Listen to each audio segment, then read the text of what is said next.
The World Bank predicted that the growth in China would slow down to 7.6% in 2012. The reasons for this slowdown would be sluggish demand in the US and Europe, plus a softening in the Chinese property market that would combine to weigh down on the Chinese economy and other developing nations in Asia.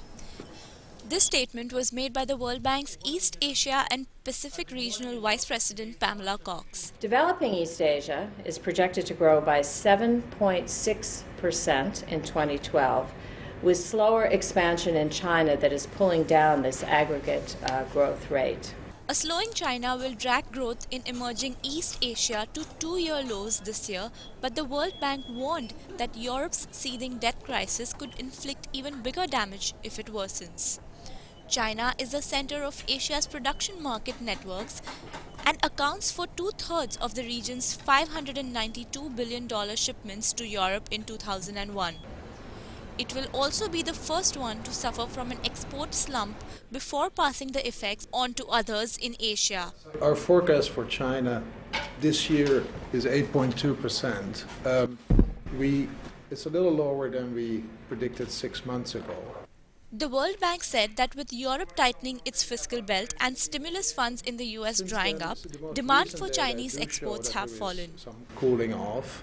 Of course, the government has taken already some measures, including a reduction of the reserve requirement. And over the weekend, we heard that they're starting to accelerate some of the investment approval.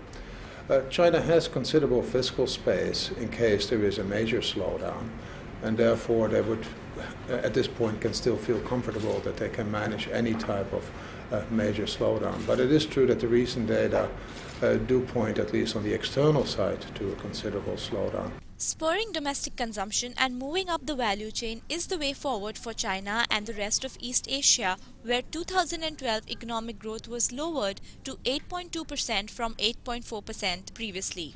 The World Bank's lowered growth forecast this year also now aligns the bank with International Monetary Fund, which keeps its forecast for China unchanged at 8.2% in its April report. Isha Soni, IB Times TV.